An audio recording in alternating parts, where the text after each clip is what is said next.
There we are. Let's give a big, warm hug to someone I have known for over a decade. Cheryl Rankin holds a special space in my heart. When I restarted my community after my 3 dances with death, I finally got to meet her again after a whole decade at a Second Cup cafe nearby, and she told me, "I'm so happy to be a part of your community." That simple, heartfelt statement, it meant the world to me. Reconnecting with her after so many years has been a joy. I've always looked up to this lady. I'm so thrilled that today she's here as a speaker at our summit. Let's tell you a little bit about Cheryl. She is the powerhouse behind Fit for Business. That's the name of her business. It's a business consulting company. She's dedicated to helping entrepreneurs grow to their next level. Think of her as your business's personal trainer. She shapes up your sales, she adds muscle to your marketing, and she tightens your budget, and she makes your business healthier overall. Cheryl's track record speaks for itself. She's helped a company grow from 200 members to 3,000 in just 3 years. She's doubled the profits of a 13-year-old business that had hit its plateau. She also helped another business triple its best monthly sales ever. So, with her proven strategies under her wing, her passion for helping solopreneurs succeed, Cheryl launched her own consulting business to share this expertise with entrepreneurs like you. Today, she's going to talk about on her signature topic, $0 marketing. In 2012, when I've known Cheryl, she was known as the $0 marketing lady. Even today, she's the $0 marketing lady. She's going to teach you how to take practical, ready to go ideas, market a business effectively with little or no money. My super lady, take it away. Awesome. I would like to know how many people in the room have a full bank account for marketing? I don't see any replies. Nobody has a full bank account for marketing. And especially if you're brand new, chances are you've got no money or the absolute minimal money for marketing. So let's jump in. I want to give you lots of tips and hints on how to market your business with little or no money. I call it no dollars marketing. So number one, who's your target market? Everybody's heard the terminology target market before. In a textbook, in a workshop, in a sales workshop, in a marketing workshop, doesn't matter. You've heard the words. But most people don't do a very good job of figuring out their target market. So I'm going to give you homework, and I haven't even done my speech yet. I want everyone to write down 20 things about their target market. Now, you don't have to do it right now, but most people stop after 4 or 5. They say, oh, it's ladies. They're over 40. They drive a car. They live in the city, and they have kids, and they stop. Well, you know what? The magic happens around number 13 or 14. Many times I've done this drill with my clients, and they find out that somebody else has the exact same customer. So a quick example, a personal trainer, when we did this, around number 13 or 14, she said, everybody buys their food at Susie's health food store. And I said, if I get you 10 more customers, how many shop at Susie's health food store? And she says 8. Okay, awesome. What's the deal with Susie? Nothing. I'm like, holy moly, there's so many ideas in my head. You can do a newsletter. You can trade articles. You could do a coupon that you give to her to give to everybody. You could do a draw. You could put a booth in her place. You could team up and have a booth outside at a community event. Man, I can think of 20 ideas just because of that one possible connection. A different customer is a business consultant. He says, oh, don't waste my time on target market. They won't answer their phone. I said, no, we got to do it. When we did it for his, we figured out he's too busy to answer his phone because he never takes vacations. He is working extra hours. Why is he going to take a phone call from a salesperson? Zero chance. So in his case, we created a gift box. It had a CD that was a 45-minute workshop. It had a gift card for a coffee shop, and it had an invitation that said, listen to this while you drive to and from work. Enjoy a coffee. Here's some info. And from those 30 boxes that we delivered to his target market, he got 5 customers. You know what? The more you know your target market, the easier it is to market, and the easier it is to close the sale. And one reminder is use the jargon they understand. Engineers use all kinds of jargon, LSVWs, TTC, LRT, doesn't matter. But if your target market doesn't use that terminology, the message is gone. Even if they know the terminology, use the long words. It makes your message stronger, and they're not spending their time translating the definition for that acronym. Think outside the box. Lots of people just say, well, this is what I did last time. I'm going to do it again. Here's an example. I have a mini canoe and even the paddle. The G8 or G20 summit was in Toronto probably 8 years ago, something like that. And every group came out of the woodwork to protest. 2 young gentlemen in their 20s carried a canoe and sat it on the sidewalk in downtown Toronto and sat in it. No signs. They ended up on every news channel in the Toronto area. They ended up in all the newspapers. They ended up everywhere. Didn't take a lot of people. It took 2 people, no money, and no violence. They got their message out about their environmental concern.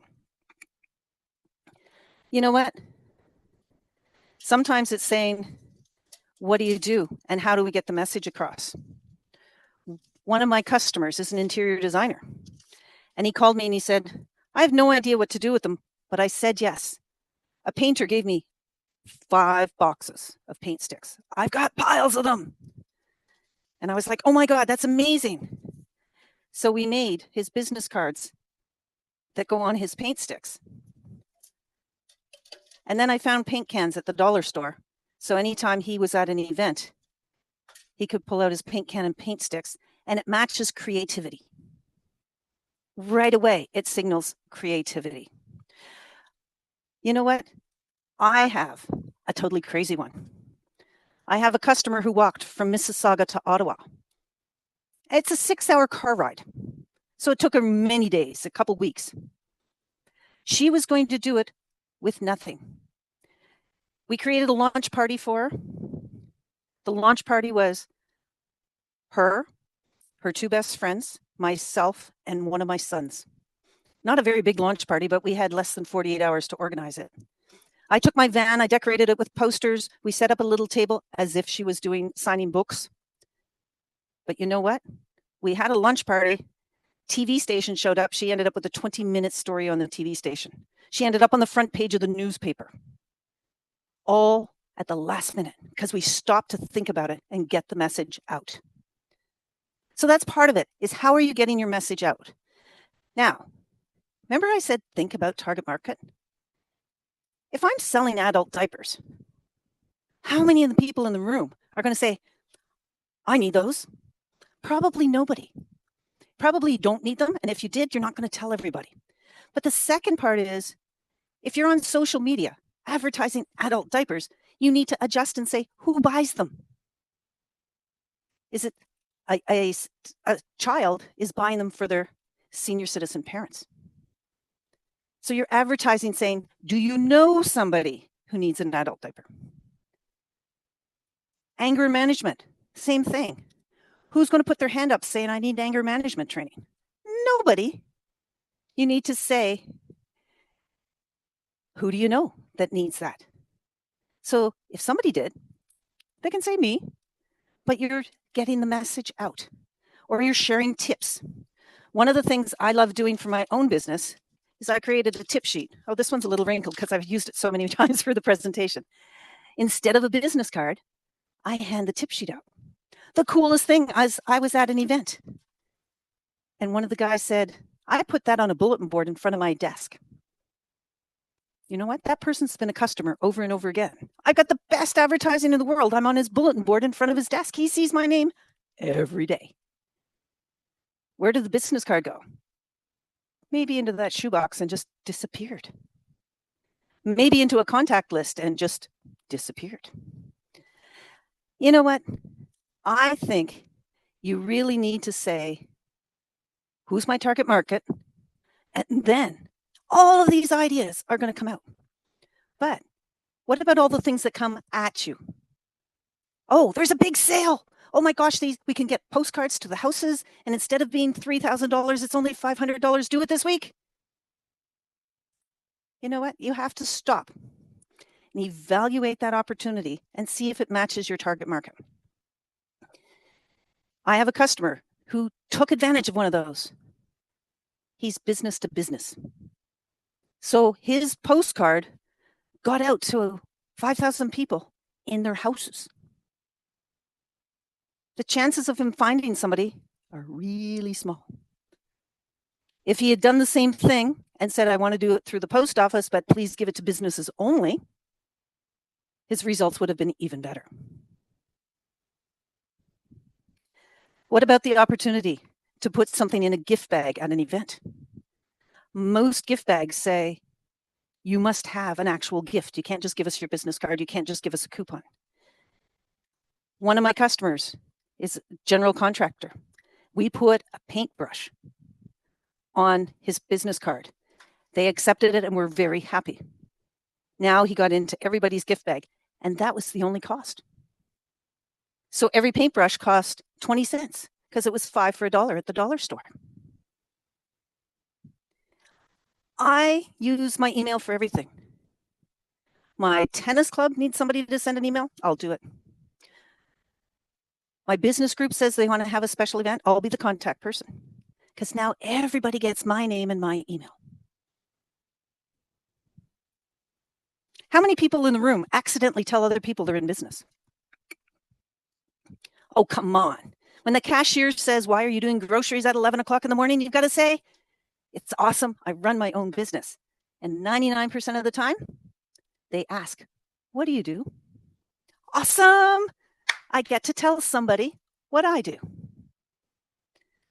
I'm photocopying at Staples. And I say, oh, thank goodness I needed these for my business. And guess what? What do you do? Same thing. I get to tell them. So I don't do sales pitches to my family and friends every single time I talk to them, but I accidentally remind them I'm still in business. Oh, I had a great week. I did a presentation.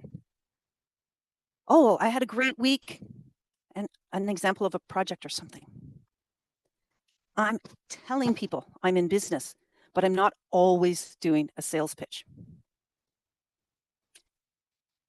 The big one everybody thinks of when you say no dollars marketing, social media. Almost everybody's on social media. But are your clients on social media or your prospects on social media looking for you or not? If they're not looking for you, you have to change your message and it's more educational. Here's an example. About 10 years ago, one of my customers sold refillable ink cartridges for your printer. At the time, nobody knew they existed. It was brand new technology. Anyone who did know they existed said, oh, it cancels the warranty on your printer. So nobody was searching for him. He was spending $300 a month on what's called yellow page ads. They were a phone book, paper, yellow pages. Eventually, they became online business directory. But if nobody's searching for them, that money's wasted. I absolutely love search engine optimization, but stop and decide. Is anyone searching for your business category or not? If they're not searching for your business category, you might not be ready for search engine optimization. You might be better to spend the time, the energy, the money educating people about your category. I think of an organizational person that's going to come to my house and organize my pile of papers or organize my closet of t-shirts. Now, first thing that pops in my head, I can't hire them.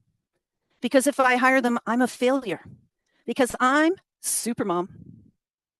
Supermom does work, business, house, kids. The list is huge. So if I have to admit failure that I need to hire someone for an organization, that's a problem.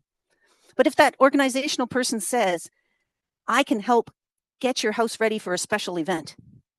Awesome, come on in, help me. I don't have enough time to get ready for a special event. Let's go. And while they're helping me, they're giving me a tip or two on how to organize. Now I'm paying them to help me clean up and get ready for that special event, but the actual organizing, they're going to have to come back and do on another day. I have one more example here. Somebody wants to do some version of flyer. This one happens to be a grocery store. They don't have any money. This grocery store actually sold ads in their grocery store flyer. So if you're a real estate agent, you know what? You can design a flyer that is all the stuff people need for a house. And all the stuff people need for a house are going to pay to be in your flyer. Now, every single person pays $100 and must hand out 100 copies. So you get 10 people to do it. You pay nothing. You organize it. And now you've got 1,000 copies going out to other people. And it's a resource for everyone. There's all kinds of strategies. If you said, I'd love an ad on TV, I can't afford it, can you do your own? I'd love a billboard, I can't do it. Okay, can you get a small sign? Can you get the magnetic one that can go on your car? Back to the beginning, No Dollars Marketing is all about knowing your target market. Try and figure out at least 20 things for your target market. And it can be everything. What social media are they on? Do they read a real newspaper or not? Do they drive a car? Do they take the bus? Do they exercise? Do they hire a landscaper? The people who own a pool might want a landscaper. And now all of a sudden you think of people who might be able to refer to you. The more detail you think of for that list, the easier it is to think of new ideas or better ideas and even stronger words to get your message across, to get your customers. No Dollars Marketing. I'm Cheryl. My company is Fit for Business. And we are open to questions. This is one topic that everybody needs to ask questions. And we have only 31 people in the room. I'm expecting 62 questions. Come on, Hala, let's start. I'm just blown away by the authenticity, the real. I got chills. I even had tears in my eyes. You know, I'm a creative person, so this visual effect and what you shared is just making me even emotional thinking about, because it's just so in sync with me as a creative person that I am. I'm a house band coach, but I'm creative, and the ideas, the strategies, the paint, the bucket, and you don't have to spend much about that. The newspaper, magazine. I'm just in awe. I'm out of words, but I would love to meet with you because I'm just speechless, as I said. I'm just like, wow, so many ideas, so many steps, and so many ways of doing this that is in sync with me without all of this other stuff. Wow, thank you. It was kind of emotional. That was wonderful. Yeah, and Dr. Cheryl in the chat says, good job, namesake. Inspirational. We have two Cheryls in the room. And Tasha has a question. Not so much a question, but I find it always astounding because I've done the last year, I think 3 workshops or 4 workshops that actually pound down the matter of going as small as possible instead of going wide. And we keep forgetting it every single time. Mm-hmm. Yeah. And I've done marketing. I have a diploma in marketing 30 years ago. We learned that keep it as small as possible, make your group visible and not so extended that you can't keep it in check, right? And every time we go back to make it big. Bigger is better, and it's not. So I'm going to sneak in one comment. You have your target market, but somebody walks up to you with money to buy, you can still sell to them. Yeah, that's absolutely okay. right. But That's I can't cater to everybody if I want to reach a certain group that is like, I can cater to 100%, but if that 100%, only 5% of that is my market, it doesn't make sense because I'm like wasting time, resources, and money. Right? Exactly. Yeah. Exactly. Claire. Hi, I'm glad you're in the same town with me. So we can have a coffee. So my question is, I offer a product like health wellness. I also have an opportunity for somebody making money part-time, whatever. If the Mississauga News is still a good avenue to post little ads there. Only if it matches your target market. So if your target market is university students, no. If your target market is senior citizens, maybe, because they tend to read the paper cover to cover. Yeah, because I never collect this paper. I always throw out to the garbage. Yeah. So yeah, good answer. Thank you. Everything has How a about you, space. Joanne? Joanne? Did I just let you know that the canoe made it all the way to the UK? That story made it to the UK? That is so Literally cool. made it to the UK. You rocked it, Cheryl. Johan has a question. Yes, I was gonna say, like you mentioned that that list of 20 things. I absolutely agree with that. And the 4, yes, it's easy. Do you have any recommendations on how to really get down into the details to to really figure out what your target market is doing in detail? How to get down to the details? I think it's just ask questions. Think 360 and create a list and just try and do it that way. A different strategy, if you've already got customers, pick your favorite customer and then see if you can figure out 20 things about them and then look at it again and see if it makes sense. Oh, that makes sense. Yeah. Create a Because then you could stereotype. ask them directly, right? Yeah, or you could just have a chat and, by the way, where do you shop? Or let's have a Zoom session and just chat. Why not? Maybe you do a survey of current customers and everybody wins a coupon or something, and then you get a little bit more information about current customers. Jennifer. Thank you. Jennifer. Cheryl, thank you. And thank you for making it so interactive. I love it. Just keeps me in. And I was just writing a note. I was like, okay, the 20 questions, go to my avatars, like my favorite clients. So you just answered my question. So now I'm going to come up with one on the fly for you. What I was really thinking is so what type of, how do you work with your clients? So are you privately working with your clients? Do you have group programs? How do you work with your clients? I have a couple different things I do.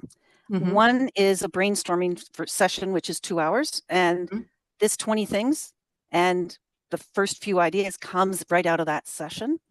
Another thing I've got is a 100-day business challenge, and it's trying to help you walk through that all by yourself, but marketing's only one piece in that. Okay, cool. I'm loving the 100-day challenge, by the way. We just completed day 25, and I'm looking forward to finishing the symposium, and I can get back next week.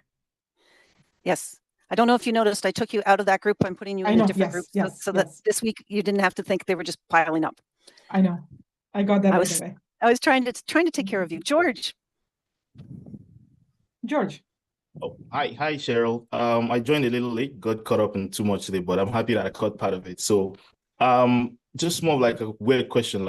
So I was speaking to someone who was telling me about how to do some marketing. I'm into accounting and finance and stuff. So there are a lot of people who do the same. So I asked, there's a marketer also, random question, and he was telling me that wherever I go, I need to stand out and be unique. So he asked me one weird question. He said, what's my signature or my whatever alias? I said King George. So he told me to get a crown so everywhere I go, if I'm at an event, I'll be noticed. And coincidentally, I just got that yesterday. So if I'm walking into an event with this, I feel I should be noticed easily. I don't know what you think about that. You know what? I love it. I know a couple different people that only wear orange when they go networking, and they start to stand out. I can think of one event that I actually wore a red ladies fancy hat, and a couple different people said, oh, I asked a question to somebody over there and they said, go find the lady with the red hat. So sometimes it's like that, but being memorable in your 1-minute business introduction in networking, number one is be helpful to other people. They'll remember you for sure. But I was at an event and a gentleman went, I'm the electrician, so you won't get electrocuted. And I remember that forever. But sometimes it's a cute phrase, or if you have a hobby, think of your hobby, does it match up with your business? The website designer who said it's sort of like the foundation for your house. The financial planner who says, I love marathons and it's a long-term thing. Financial planning is a long-term thing. So sometimes there's a fun way. King George with the crown. Thank you.